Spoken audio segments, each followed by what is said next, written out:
That's the main, right? Things are not stuck, so then we can definitely adjust, adapt to things depending on causes and conditions, right? That is the main thing that we actually need to understand. You know, these people are like better than us. No, they just have different conditions. So then they have a different result. We have different conditions. So then we have different results. Easy peasy, very easy to understand. The problem is we don't think like that, right? As we have been seeing in the past few days, the past few weeks, we have been talking about that, how the mind creates and like really gets stuck into a certain ideas, especially ideas about happiness and ideas about what doesn't make us suffer.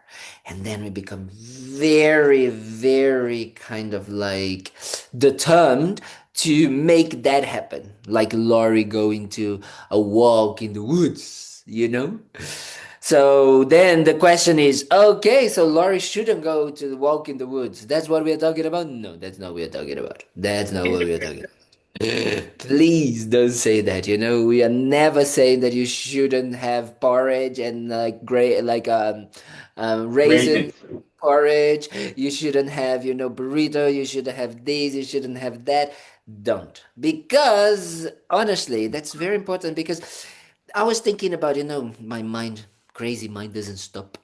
So I was thinking about really what happens in our minds is that when we start normally hearing, especially about Buddhism and about the Dharma, if we listen to these ideas, that's like, oh, we should, you know, stop this, or we should give up, or we should detach, and so people start to believe that the way to do it, it's get away, you know, from everything. So therefore, you need to go up to the mountain and, you know, close yourself in a cave and never go out, right?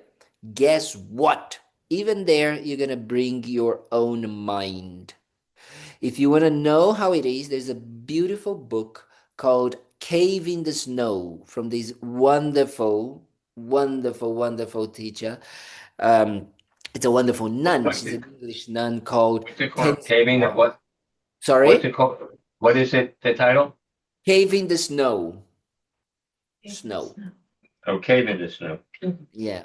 Cave. The cave in the snow. Like this. So then she stayed 12 years in the cave in the Himalayas, you know, long time ago.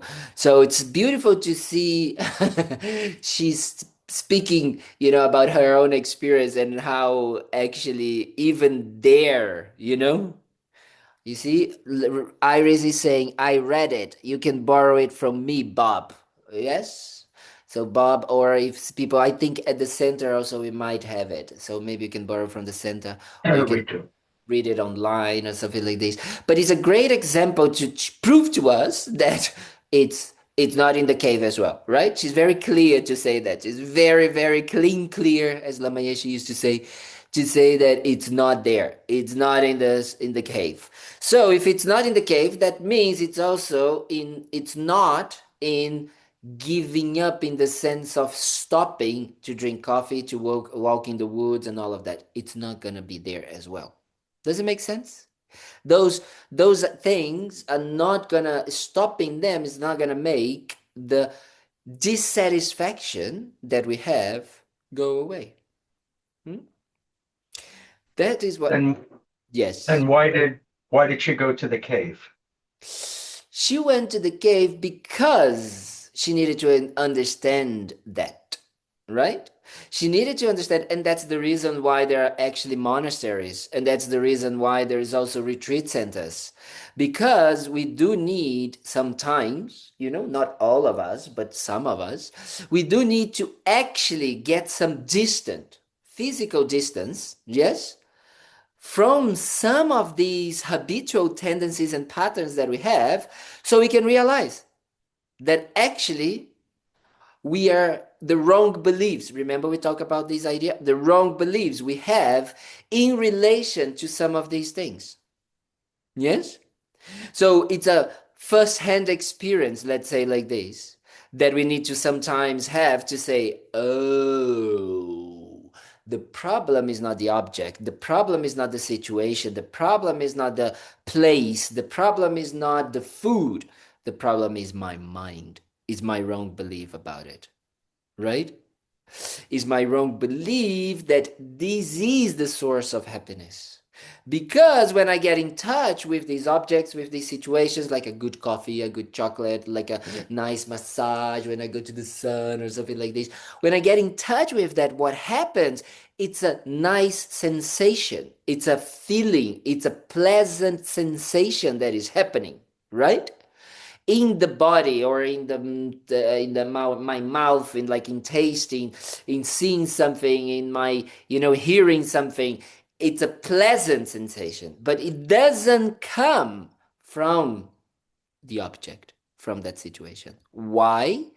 Because remember, we explained that last week. Whatever we see, whatever we hear, whatever we smell, whatever we taste, whatever we touch, it's interpret, is that a good word? Yeah, it's digested, is computed, is like experience, the experience that is gonna be created from all of these inputs is gonna be in the mind.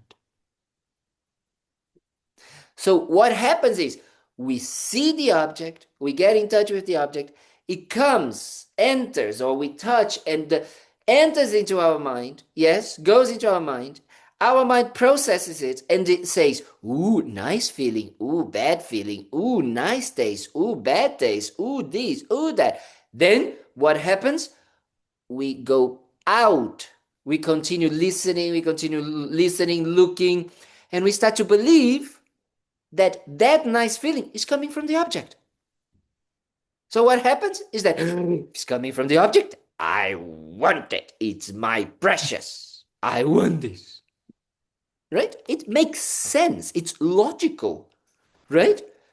It's logical that if that is the way our minds are working, it makes sense that we grasp to it, that we are attached to it. Right? So what is the problem? The object? So we need to get out of the object and say, no, no, no, oh, okay, now I see the object is the bad thing, so I need to get. No. In this process that I just described, yes, what is the problem in there? Anyone wants to try? The attachment? Yes, but let's It's say not, it's not real. It's not real. it's the wrong view, right? The wrong idea that the pleasant feeling is coming from the object. Yeah. Does it make sense? Mm-hmm. Yes? Yeah. So because I have that idea that is coming from the object, then attachment comes. If I'm having from my mind creating an unpleasant feeling, then aversion comes. Yes? If in my mind I am touching, let's give here the mala, because the only thing I have in my head. So if I'm touching the mala and I say, ooh, this feels good. Or then what is happening is that what is really happening is my hand, yes, this hand, which is made out of millions and billions of cells, and it's made of all of the food I have eaten, all of the drink, all of the things that I have like for all my life, all of these years, So everything that made this hand exist, my mom and dad coming together, and all of these, the multiplication of the cells and all of that. Yes, does it make sense? Yes. So that is the basis, my hand. And then we have this little wood thing. Yeah, it would. So, we have a little wood thing. So, this wood thing that it was made in Nepal, and then, they took it from somewhere, and then someone took it, and all of this. So, it was a seed, and then before that was another tree, and it was another tree. So, these two things are coming together. Yes? So, I put it in my hand. So, when I put it in my hand, I'm having the experience, the sensory experience of touch. Yes? Does it make sense? So I'm touching it. The moment my hand is touching it, immediately it's a signal to my mind, yes, to my brain, and my mind interprets it, and says, ooh, this feels good. Yes? So I immediately go into the belief that the cause of my feeling good is this. It's coming from here. Yes? So the moment but I don't even think about it. It just spontaneously, automatically happens, right? There's no thinking, there's no stopping, there's no kind of a contemplating, is that true? No, it just slides, as I like to say. Yes? Then what happens is that, oh, this feels good. So I need this. I want this. I want it more. And I want it to stay with me. So I need to have it. So whenever I lose my mala, I become sad. Very sad, very sad. Right? Because I believe that I will not have anymore the source of my pleasant feeling. Does it make sense what I'm saying? So think about it. Everything in your life that you become sad when you lose. Everything. The reason why you become loose is because you're believing that that object, circumstances, job, or whatever is the source of your pleasant or happy feeling. Now, let's check if this is true. Same object, same hand. Now, boom, boom, still touching it, but touching in a different way. Now, same object, same base, touching it differently. Now, unpleasant feeling. Yes? Comes to my mind, unpleasant feeling. I don't want this. Oof, no, I don't want this anymore. We put here. So I want aversion to this because it gives me unpleasant feeling. So now my question to all of you is this the source of my happiness or the source of my suffering?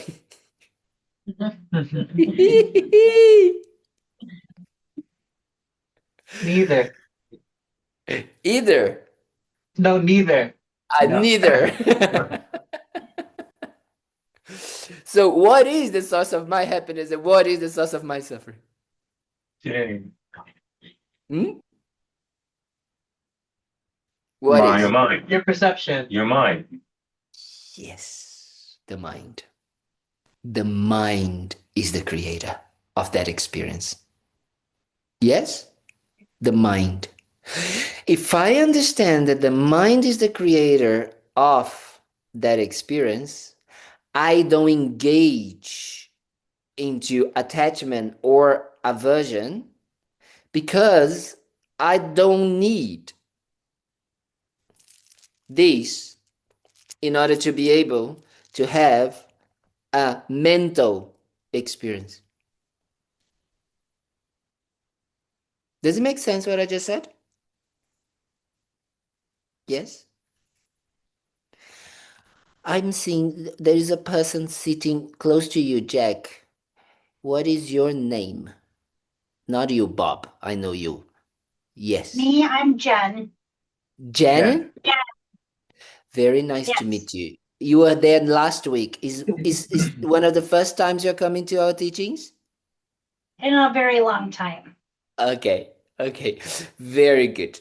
And I think we I saw have someone. a new person who just came in. Yes, I just saw someone coming in, so welcome as well. Yes. So it's important that we try to understand the reason why Buddhism talks about that. Because if we understand that the basis or the cause, the essential cause of our happiness, of our pleasures, of our contentment comes from the mind, and at the same time that the cause, the essence, the creator, yeah, I'm going to use this word, of our dissatisfaction, of our sadness, of our anger, of our jealousy, of our, everything comes from our own minds, are we still going to waste so much time, energy, money, chasing, blaming, pointing fingers to people, things, objects, circumstances? Are we? Or we're going to start slowly trying to accomplish that wisdom, or to realize that, more accomplish, realize, I like both, that wisdom in our minds, so we are free from our own ways of enslaving ourselves in wrong views. Does it make sense what I just said? Yes, it does. Yes.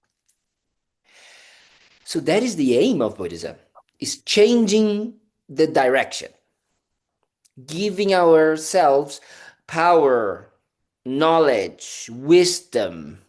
Well, wisdom, they cannot give us, because wisdom we need to realize, we need to develop ourselves. But at least knowledge, and tools, so we can really develop that understanding and live from that place.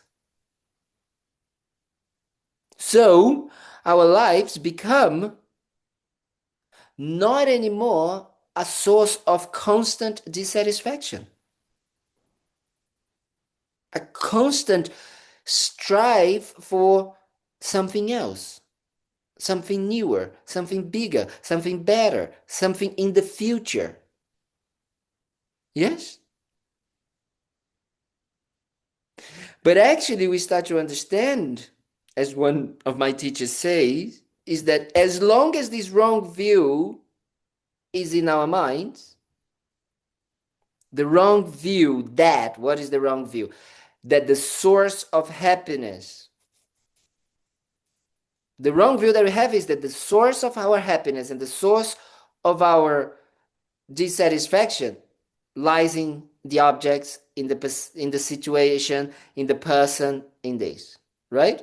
That has zero to do with my own mind and my perception of things. So this is the wrong view. So as long as this wrong view is present, nothing that we do can give us 100% of satisfaction. No one, nothing, no object, no place. Does it make sense?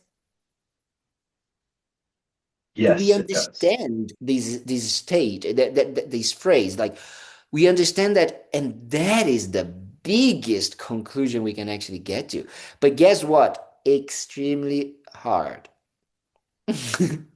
Because we are so looking forward that something or someone will give us this 100% satisfaction, that we can have peace, that we can stop this kind of, like, feeling of like, but maybe it's just because I haven't found yet what I was looking for, as U2 has said in the beautiful lyrics. It's like I still haven't found what I was looking for. So that is the reason why I'm still, I have everything, I have everybody, I have, everything is correct, but I haven't, like, got it, right? So that feeling, to have it peace of mind, we need to eradicate. I'm gonna put these words: eradicate the wrong view from our minds. So, as long as that view is there, nothing that we do is gonna bring 100% satisfaction. Does it make sense? Are we communicating? Our new friends that arrived over there as well? Yes. So that means that the Buddhist path is about that, is about training in that, mainly helping us to realize, or to uncover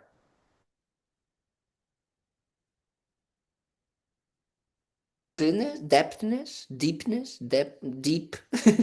layers, The depth. the depth of our confused mind, our wrong views. Yes? The layers of it. So it goes kind of like, because this wrong view goes piling up and creating certain distortions, you know? And we can always start by the easiest one to see, which is the distortion of permanence. We not only believe that this is going to give me, is the cause of my good feeling good, sensation, or this is the blame, the one to blame for my hand to be hurt, but when it's happening, I am believing that it should stay forever and it should stay, all the time. And when it's happening as well, I believe that it's going to stay all the time. So it makes us believe in permanence, not impermanent. Make us believe that things are permanent. Yes? That those feelings, those sensations, those happiness, those emotions, they should and they will be forever. Does it make sense what I'm talking about? Yes? Laurie, save me. So it's, our feelings are not permanent. Mm-hmm. Sometimes circumstances Yes. may feel like they are permanent. If you want, it goes on for on and you don't see a change. But what can change is our mind's response and how we feel about a circumstance. It's our understanding of the reality of the circumstances that is going to make our minds change. So what does it mean? It means that, do you want to give me an example of a situation? Okay, so I was just thinking of, it's a homeless person is, or someone struggling with addictions that's Yes. been struggling with an addiction for I mean, for their Yes. whole adult life. Yes. Their circumstances Yes. of the impact of that addiction Yes. on their life hasn't changed. Yes. Yes. Yes. Um, Well, yes, it feels like it hasn't changed, but it does, right? Because mhm. everything is changing all the time. So that is the first kind of like um um way of thinking. That's why I'm trying to explain what Buddhism is about and what is this Buddhist path. It's about helping us develop ways of thinking that are more in accordance with reality. It's not about just positive psychology and say, oh, but Right. everything's okay, but everything's nice, but everything. Then, if I believe that idea that, oh, because I'm saying everything is nice, then everything becomes nice. It's not fairy tales. It's not like that. It's quite grounded in, kind of like, yeah, reality, let's say like this, right? So it's just saying that, oh, if I actually see how things are, I have more possibility of actually changing my perception, because right now my perception is telling me that this looks like forever, right? This Right. looks Mhm. stuck. This looks like permanent. When in Mhm. reality, Right. it's I don't know if it's not, it's impossible to be permanent. Why? Because things are changing all the time, right? We are a different person. Even our bodies are different, right? So what happens, so just like, a horrible example, but is an example, is that the more you use drugs, like especially when you use like, like your kind of like veins start to be worse, right? So it's Mhm. kind of like your body's deteriorating. So it is changing. It There is is a changing. change happening, right? I'm not saying change is not good or bad. It's just change, right? Mhm. So Yeah. what happens is that with our understanding of how things work, it helps us to actually see that what do I need? What type of change can I try to bring in order for the conditions to change so another result can arise, Right. right? But Yeah. if I believe that things are permanent, I'm not even going to try, right? And So, sorry. no, equanimity is that neutrality of change. Like you just said, change is not good or bad. Yes. That is a one type of equanimity. Very good, Laurie. Very, very good. Because that is a what type of equanimity is seeing things in they are neither good or bad, right? That sense of reality in that way, right? So equanimity in this sense here is the sense that we are seeing that in reality, change is neither good or bad. It's just conditions coming together and making different results, right? It's like the weather changes because conditions come together and make it change. What makes the weather good or bad or nice or this or, you know, our Mhm. minds, our perception of it, right? Because we know that a perfect example of that is like, in England a sunny day is a wonderful day, but in August in or in July in Florida, another sunny day is like a burden, or it's like, oh God, another one. Yeah. So it's not in the conditions of the weather that we are actually finding that experience that we are having internally. Do you understand what I mean by Yeah. that? Yes, Hmm. Hmm. it is not there, and it will never be. It will never be there. So that is what we need to start understanding, right?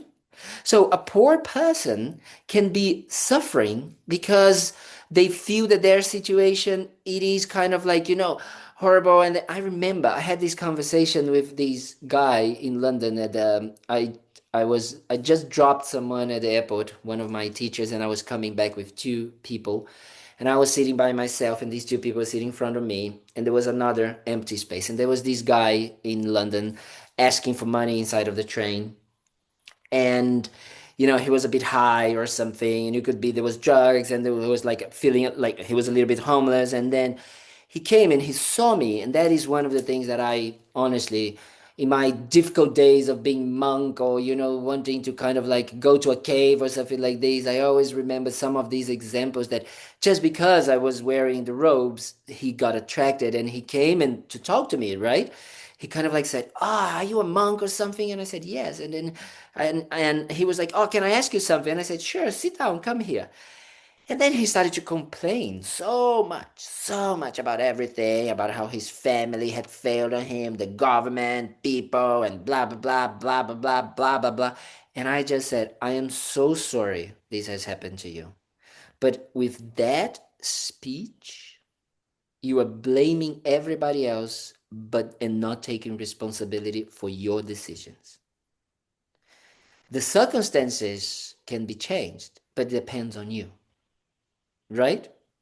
So he looked at me with these eyes of like someone really kind of like, that is the first time someone says something like that. Because we are so used to, right? That's what I'm sorry, but our relationships are sometimes. We just kind of like, oh, yes, that's true. Yes. Oh, you should have that house. You should buy this. Oh, yes, these will break you happy. These will do this. And actually not saying, right? Well, are you actually doing something with your mind about it? Right? So that's why I say, never call me if you want to hear that you are being a good person or doing this or doing that, because I'm probably not gonna, say anything that you're trying to listen, that you're trying to hear.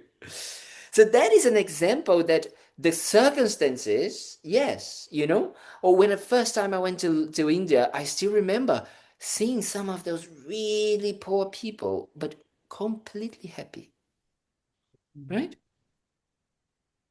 Content in a way that unfortunately I haven't seen in rich countries.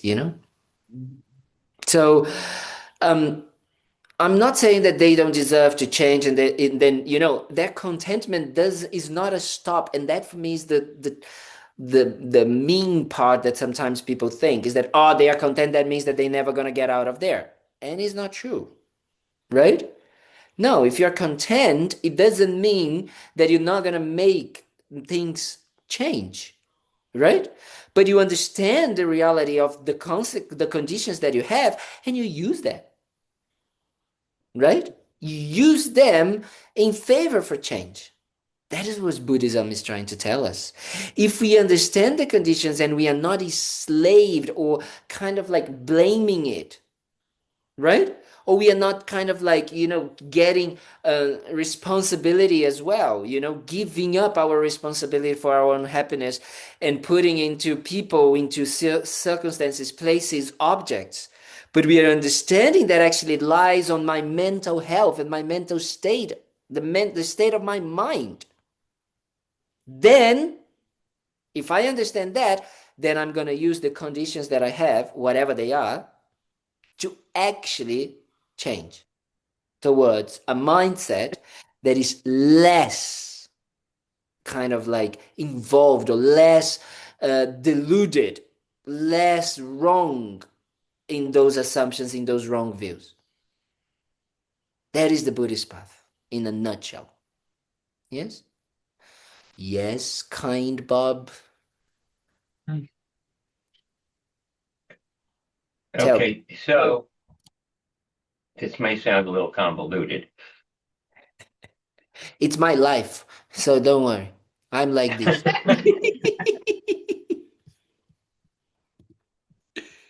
In terms of the external Yes, and in terms of contentment as opposed to having intentions and goals, where is the balance? Is there, because I come here yes, from an external perception yes, that I have intentions and goals yes, to develop new thoughts, yes. new understandings, new awareness, new wisdom, and it's anything but contentment. Is anything but contentment. Yes. Yes. But there is the most, a very, very good question, because then it brings me to a little bit of what I wanted to talk about today, which is about exactly that, which is about goal and intention. A goal is a much more, how can I put it, external or result oriented, right?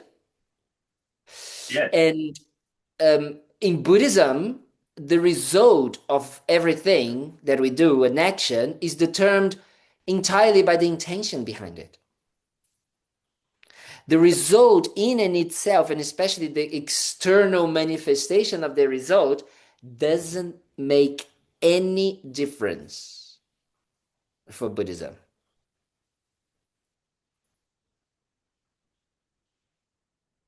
Why? Because of what we just explained.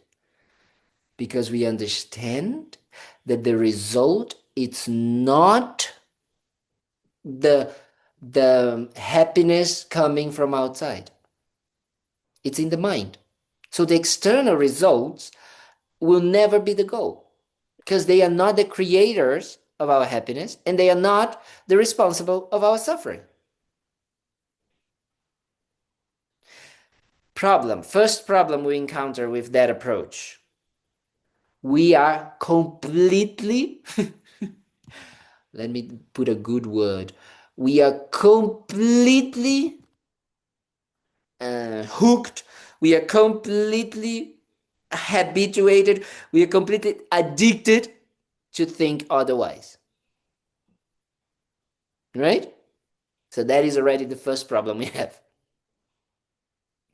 It's just ingrained.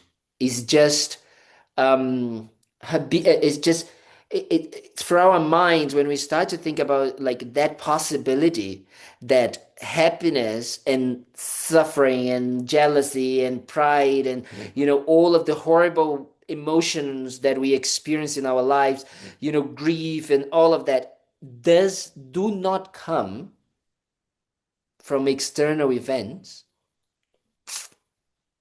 It's mind-blowing. But man, Yeah. isn't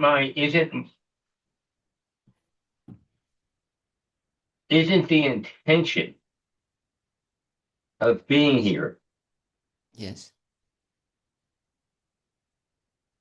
to understand the causes of happiness, Mm-hmm. the potential, and to somehow eradicate suffering? Yes. So that's an intention. It's also, I mean, but from my perspective, and I understand you're going to tell me it's incorrect. I am very mean. No, but my intention is to have this goal Yes. of understanding the causes of happiness and the causes of suffering. That's great. So why there is no contentment in that?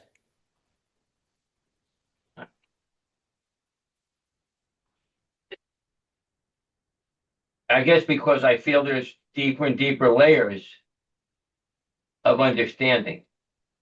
I think what No. it's making me think of is, the seeking in and of itself can be joyful. So if you're working towards the goal and if you have it in mind, like you're waiting for that goal, then you're kind of always going to be chasing that carrot. But if you embrace the idea that the seeking is in and of itself joyful, then that helps to alleviate suffering. I like it. What is your name? I forgot your name, dear. Paul. Paul. I think that is a very good start of thinking, but Buddhism would say a little bit different. Buddhism would say that if you understand reality and the causes and conditions, then there is no expectation that are not based in that reality. So it's a little bit about what Paul said about like there's no that carrot, trying to get something, but it's also not forgetting the seeking. Actually, it's the opposite. It's understanding that you have an important role to play in changing the causes and conditions for the result to be accomplished. What that means, it means that is you applying to your mind that understanding. Because you said, I come here to look for tools to eliminate. So you come, you learn, then you apply them. And by applying it again and again and again and again, these will transform the causes and conditions, and therefore the result will appear by itself. So these two aspects are important. One is understanding that the reason why we need to continuously apply and apply and apply and apply and apply, right? Understanding that the reason why it's difficult for us today to apply is because of the addictive, habituated pattern of believing that the opposite is the truth, right? That happiness comes from these things. So then what we need to start doing is doing it and understanding that doing it in your mind is the intention, is the result that we are trying to actually get. Right? It's applying to our minds. And then the result of that will actually arise the peace of mind, the satisfaction, the full satisfaction, right? It will just arise. The elimination of, if I apply to my mind. But if I think that coming to the center, listening, contemplating, like doing this, these will be the necessary. And then I literally come out of the door and I, see someone doing something and I believe that, this person is so like this, so stupid. And I get frustrated or, bothered by that, by what that person is doing. I already lost it. I'm already believing that the cause of my dissatisfaction is because of what that person is doing. I already lost it. Does it make sense what I'm saying? Yes. So the most difficult point, it's not understanding conceptually or understanding rationally what we are describing here. You're all very smart people, much smarter than me. But it's what? Applying it and keeping applying it. Remembering to apply it. Why it's hard to remember? Because autopilot is the opposite. Right? Mm-hmm. And second, maintaining it. Meaning when you apply it, you keep with it, you stay with it. As hard as it can be. Because that what happens is that, I understand that it doesn't come from my mind and all of that, but that person is mean and bad. So it's them, they are bad. Is their way. So it's not my fault that I react like this when I see them. It's because they are like this, right? So that already gone. Does it make sense what I'm saying? Yes.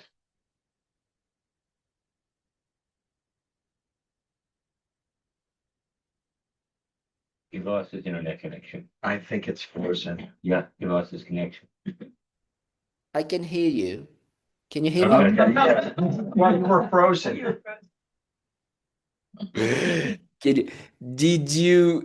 Paul, did you understand the nuances that I brought?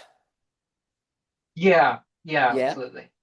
So just the thin lines that we kind of like, that we bring in Buddhism to say, okay, it's a little bit more about, yes, understanding the mind, understanding it, right? Then just kind of like, yes, believing that, just giving up.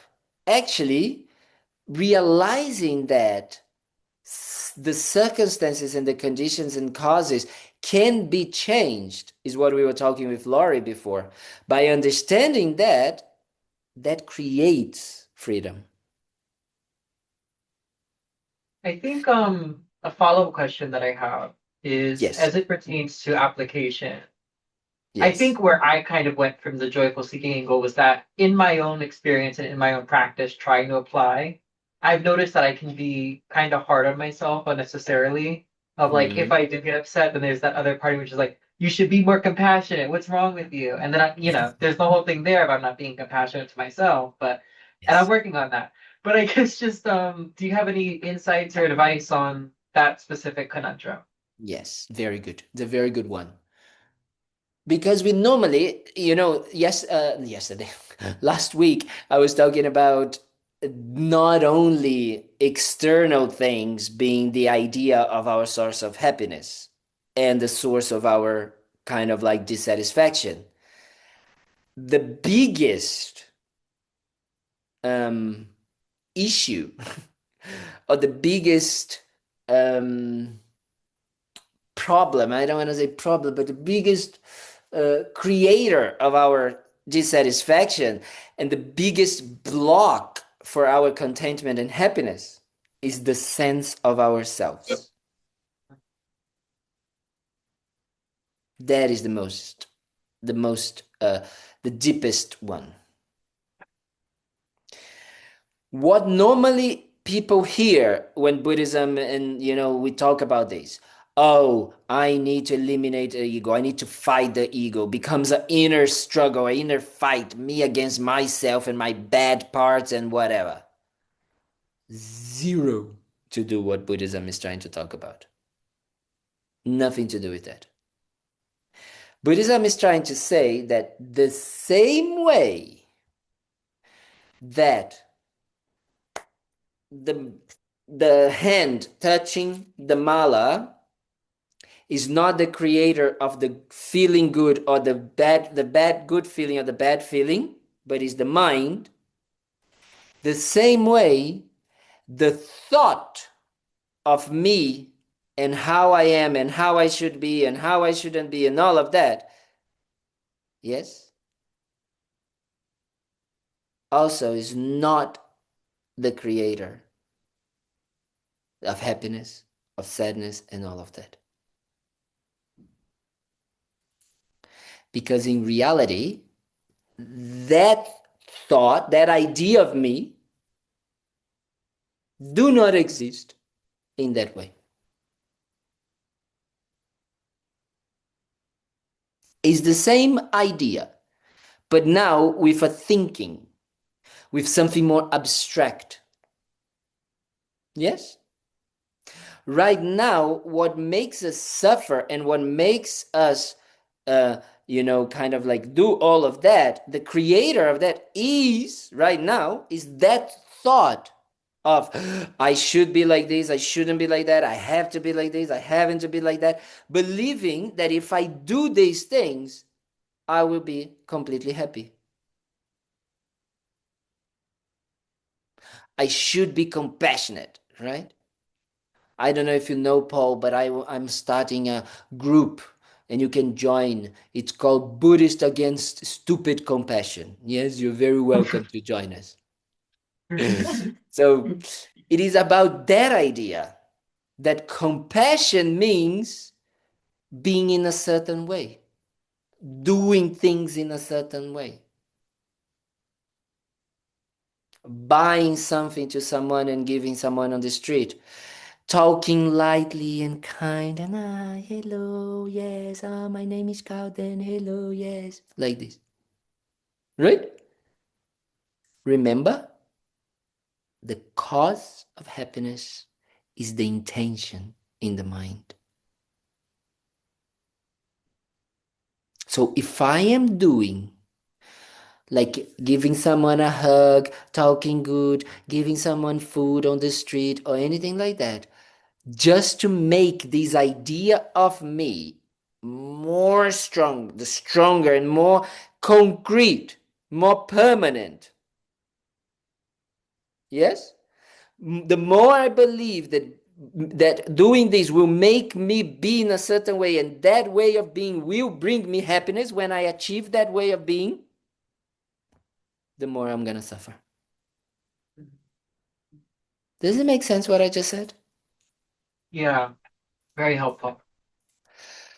So, and that's why it's so hard, because we are completely, as I said, addicted of, understanding, thinking that being compassionate means just helping others and just being a doormat or whatever. The more I'm a doormat, the more I actually, I am being compassionate. The more you're doing a doormat, the more you're creating actually anger towards yourself and others sometimes, because you start blaming others. Yeah?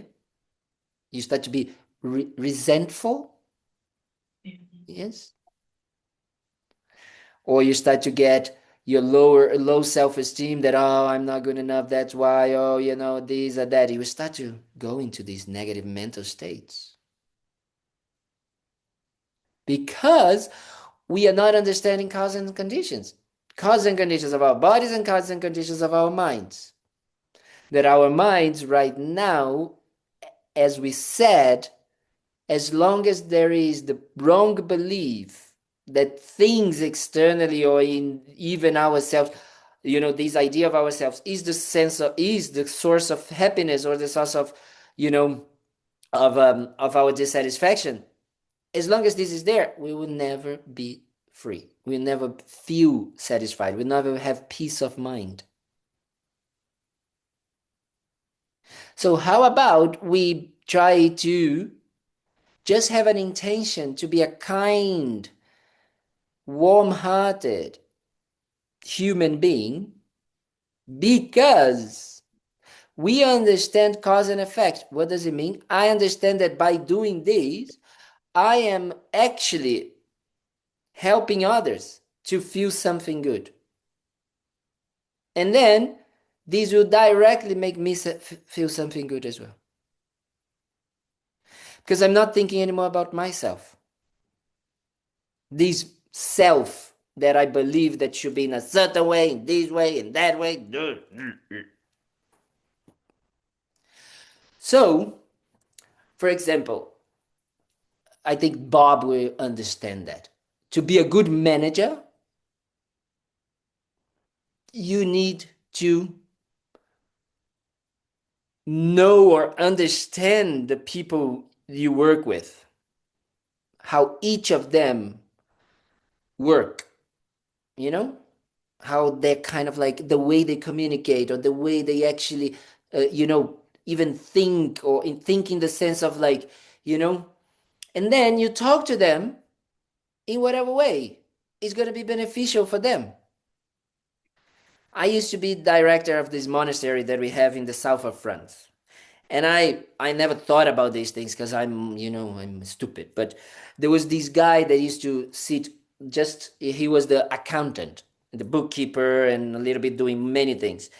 And we used to share like this office. And then sometimes I would have like conversations, and, we would close the door, but of course he could hear everything, So he would hear me going with the cook, which was this French lady, like, oh, and then I would be like, oh yes, oh yeah, da, da, da, da, da.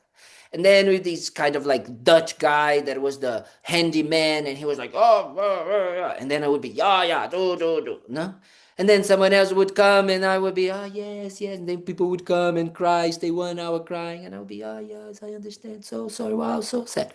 And with some people, I would be like, oh no, no, you didn't do this, da da da da da da da. And some people would be laughing and all of that. And he said to me, wow, wow, wow, wow, wow. It's so incredible to see how you kind of like transform yourself to do whatever is necessary for that person to be able to do what they need to do. So if I have a very strong sense of self, of I am like this, I need to put up a show that I am like this, that I have to be seen in this way, that I have to be like that I need to be liked because of that, because these are good, these are positive qualities, these are like weak qualities and all of that, then I can never have that. So that situation helped me and my mind to find flexibility on my way of seeing myself. And that is with every single person. Especially you guys, like I know I'm seeing here, Deb, Deb's very kind. Sometimes I'm there, and then she invites me for lunch, and then I'm going to talk to her. She's an incredible, psychologist. So we're going to talk in more psychologist way, da, da, da, da, da, da. And then I come, and then Bob's so kind, so generous, always inviting me for dinner, and always not bringing me to the Casa Maya, bringing me to different food. So, I'm so happy, having pasta and pizza and all of that. So, and then we go because Bob's more, so then I talk to Bob in the way that Bob can understand, right? So that helps me to give myself up from this. Oh no, I'm the monk, the teacher, the this, I need to be in this way. Get it, right? If I think like this, then I'm not there for the person. There's no freedom. There's no authenticity, right? There's no way that intention can manifest in the most beneficial way for that person in front of me. I'm scolding Chrissy, you know. I I know. can. I'm Chris, sorry. Chris and Jason, I can scold. So, like this. Spanking us. So, so what happens is that, that helps us. So the moment that we understand that when I am actually thinking about how can I help Bob, how can I help Deb, how can I help Paul, how can I help this person to understand or to be better, or to feel better about themselves so they can develop that understanding themselves because I don't give that understanding to them. I am not thinking about, oh, I need to be worthy like this, I need to be like that, it's not about me. That moment, freedom for Kalden. Yes? Does it make sense what I'm saying? Yes. Yes? So Yes. that is how we can actually practice and bring to our daily lives, and how this will help us to actually be free from what? From our crazy ideas about what and how and who we should be in order to be happy. We should be free from all of these ideas. That's what we should be. That's when happiness will come. When there's freedom from completely deluded ideas. Why? Because we are not any of these. We can be, but being is not going to bring the happiness. Because remember, the action itself is not me because no, I need to be the serious monk and then, kind of like, no, I'm just going to talk like this. This is not going to bring me any happiness, being like this. And not because the action itself is not going to bring happiness, right? Or I need to be the kind, calm monk and all of that. So, oh yeah, so everybody's going to see, like, I'm so nice and all of that and da, da, da.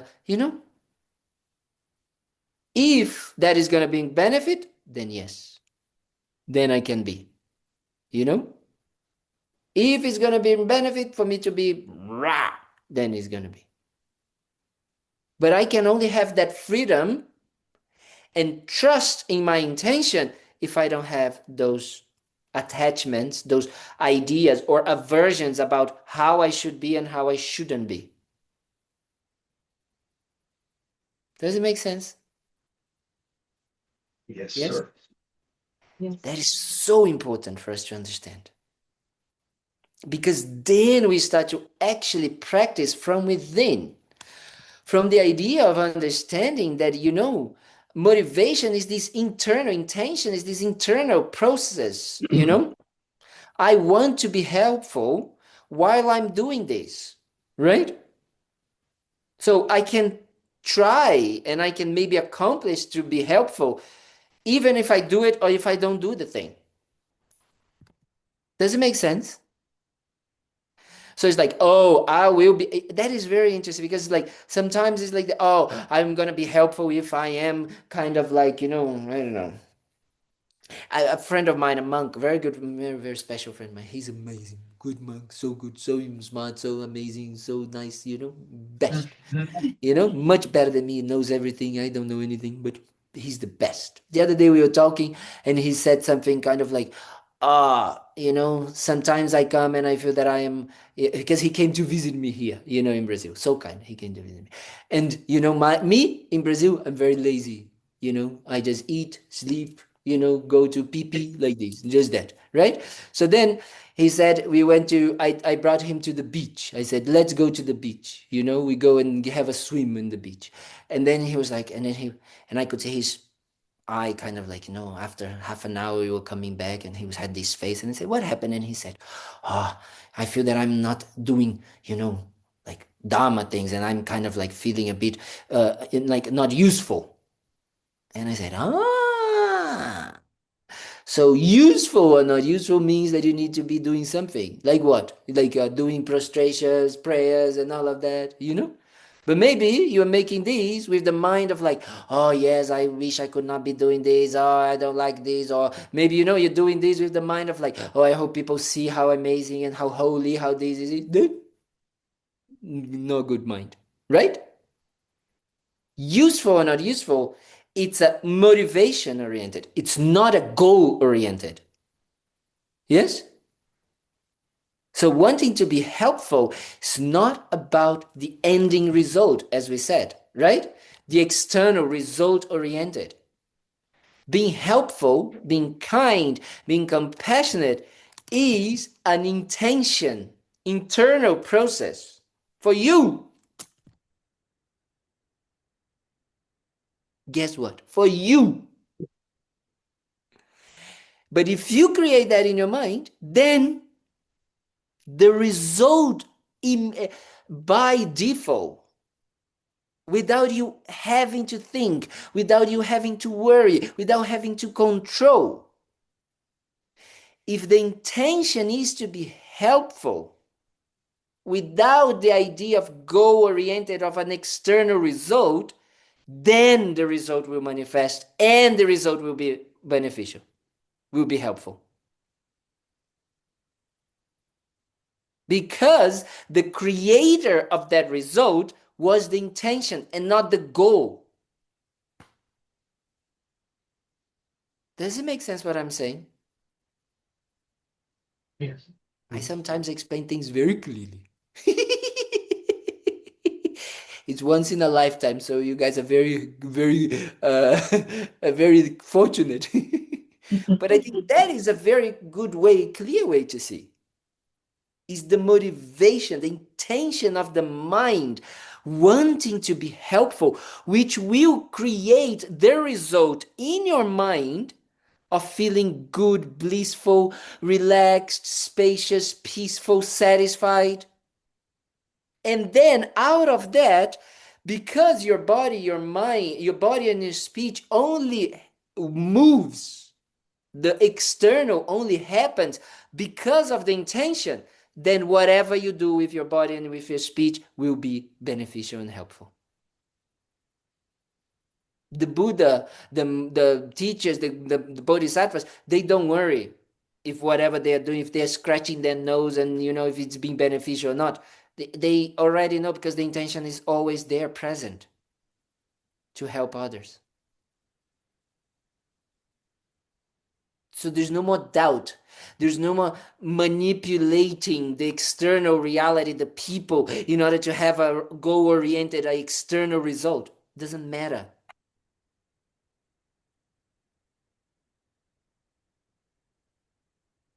Does it make sense? Yes, sir. Yes. This is the biggest difference that is kind of like, yes, right? That is how the mind actually, understanding that the mind is the creator, is gold, you know? So if you're kind of like stuck in traffic and your goal is getting home, then you're blocked, you're unhappy, right? If you're thinking, I need to go home, when I go home, so then you get stressed. But if your intention is to practice patience, to be kind to the people around you and all of that, bliss, great. Your mind is great. You're succeeding, you're achieving your intention. Does it make sense what I'm saying? Is that the meaning of contentment?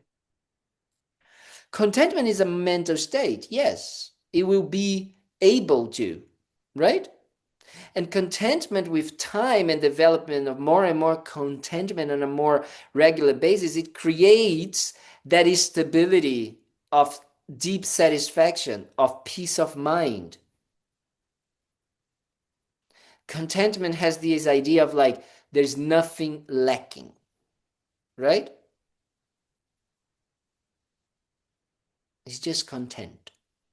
So nothing lacking, normally when we think is nothing lacking outside, right?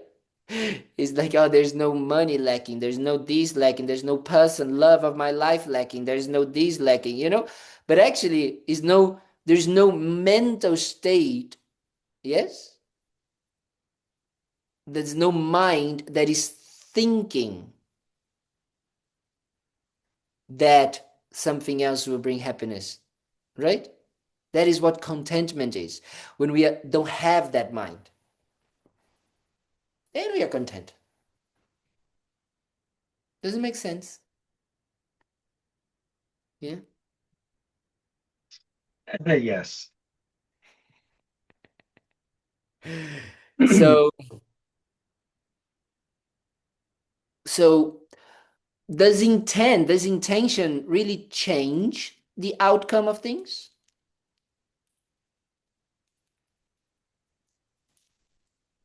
Not necessarily. But it can. That's it. I just loved it what happened. I love how both of you complimented each other and got the perfect answer. It's beautiful. That's exactly it as it is. Not necessarily, but it can. Right? Because that's what it is, right? It might not change the immediate outcome, the external outcome immediately, right? It might not, but definitely changes your personal experience, right? Of the world. It changes your experience of the external reality either as for a happy one or for a sad, miserable one. So two people can be doing the same thing and having a completely different experience. And we can be doing the same thing, and having a completely different experience. That's our lives, actually. We can see that. Sometimes we go to work and it's the same job, let's say like this, but it's just different. It feels different some days and sometimes not. You know? It's our level of what? No, go ahead. Go ahead. It's our level of understanding it, and understanding that the intention behind it is what is going to be able to make that ups and downs stop and having like a stability in our contentment and happiness, happy experiences.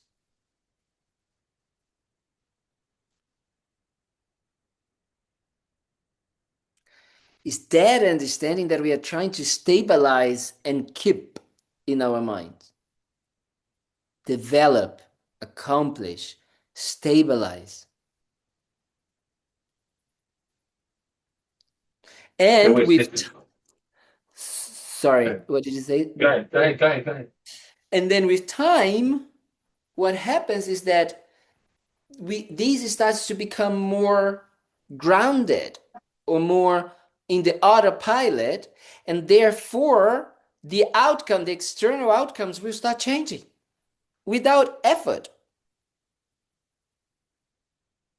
The effort that we need to strive for is the effort in the intention, in keeping it, stabilizing it.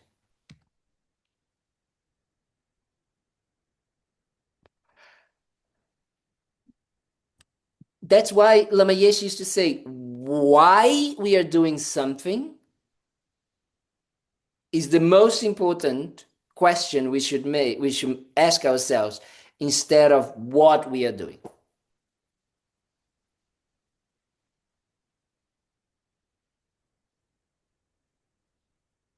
Because, why are you, killing people? Why are you becoming a doctor? Why are you a monk? Why are you a this? That is most important in Buddhism. Then what are you? What are you doing? Oh, I'm helping people. Oh, I'm killing people. Whoa, I'm doing this. Whoa, I'm praying. Oh, I'm giving talks. Oh, I'm doing this. Yes. And then what is the intention behind? For you, your experience, your life. Yes? Yes, Deb? What can you do if your intention gets interrupted, say by worry or something like you're like I was working on I was feeling pretty good and feeling patient. Then I got like a call from the doctor's office, and then worry sets in. And how do you get back to that stability? That is the path. That is going to happen all the time. The path is understanding the mechanics of the mind and then training the mind in changing that intention, right? So the transformation of the intention. So guess what? We're going to have all different types of obstacles. We're going to be afraid. We're going to be attached. We're going to grasp to something, say, no, no, no, I don't want to give up on these being the source of my happiness. No, no, no, no, no, no. Everything but these, you know? But there's only one way. We just keep going, keep doing it. It's like meditation, you know, on the breath. When you're meditating on the breath and trying to stabilize, you know, making, you go out and you start thinking about everything. Blah, blah, blah, blah, blah. Oh, I need to meditate on the breath. You come back. And you come back. And you come back. You know? So your intention got, oh, I'm so afraid and all of these. No, da, da, da, da. What I need to do? Oh, the intention again. Why? Why the intention is important? Oh, because the intention actually creates the result that I want. It's not the external aspect. It's not the goal oriented. It's not the, you know, the external things. Oh, it's not the action itself, but it's the mind behind it. And because the mind is the source of happiness, right? Because I can see that I can do this and be unhappy, and I can see and do that with another mind and I can be happy. So it's not in the object, it's in me, right? And I go and I keep going. Does it help? Does it make sense? Yes. Just keep going again and again and again and again and again. That's why we need to check what we need. Oh, okay, we need to come to the center. We need to see, you know, the incredible teachings of Venerable Kalden. You know, you guys so lucky that you have Venerable Kalden over there giving teaching. All of these, you know. But also, oh, I need some time for myself during the day. I need to read a book. I need to meditate. I need to listen to this. I need to listen to that. I need to have some friend that I can talk to. I need to have a good night of sleep. I have to do that. I need to eat. You know, you start to see what right now, who you are right now, you need as a source of helping you to keep that intention in mind and feeding it and nourishing it and increasing it. Does it make sense? So if drinking coffee does that, okay. If drinking chocolate, eating chocolate, okay. Drinking the, okay. Then you start to realize that these things are not obstacles. They can be helpful, right? They can be helpers. Depends on you, moment by moment, where your intention lies.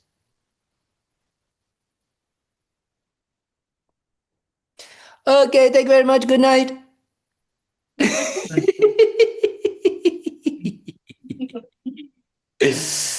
So I hope it was in some way beneficial.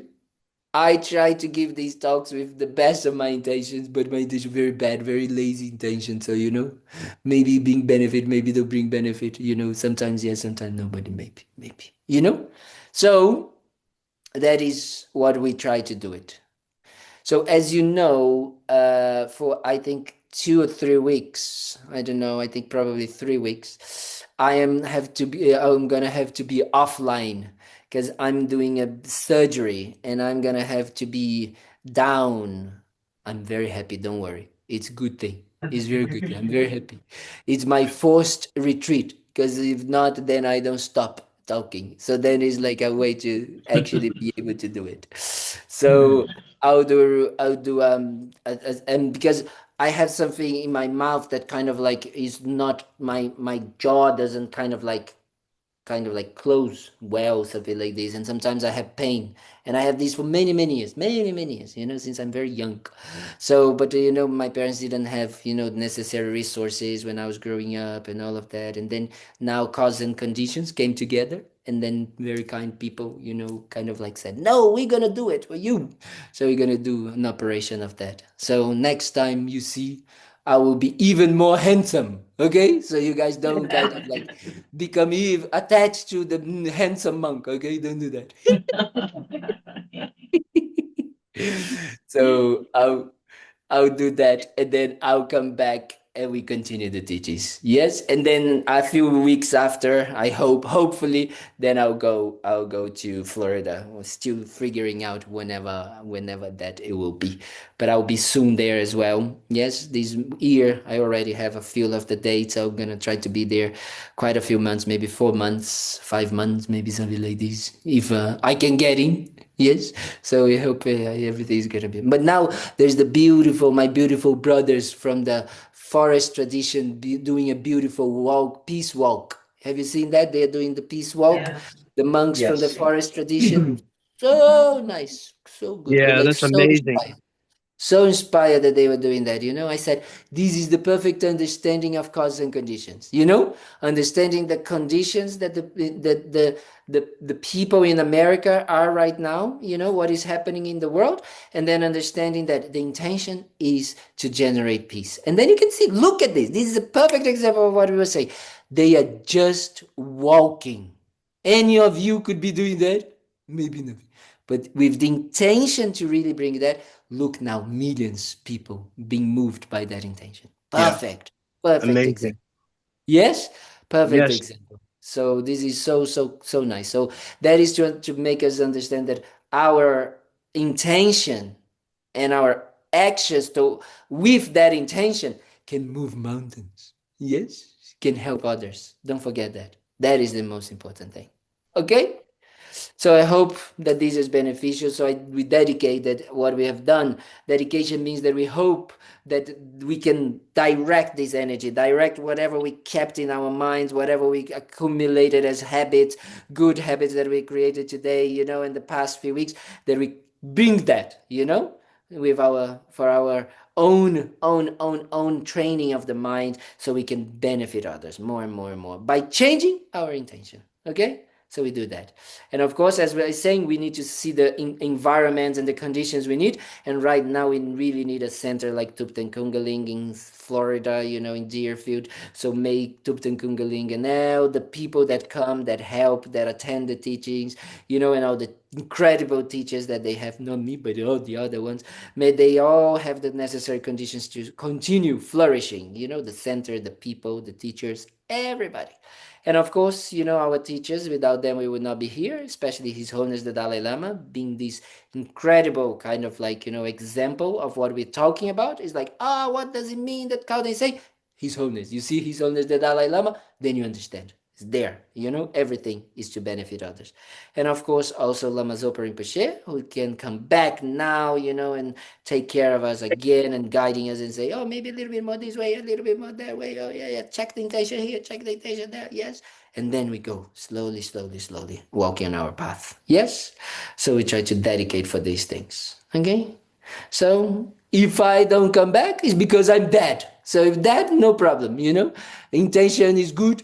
Intention is to help such a being. So I see you next life. So don't worry about it. Okay? But maybe you have bad karma and I'll come back. So then, and then we keep together in this life as well. Okay? Thank you. Thank you very much. Thank you. Have a Thank good you. night. Good night was fabulous. Bye Thank Good you luck so with your much. Good luck surgery. with your Good luck with your surgery. surgery. Thank you, We're here for sweethearts. you. Thank you so much. Thank thank you you. so much.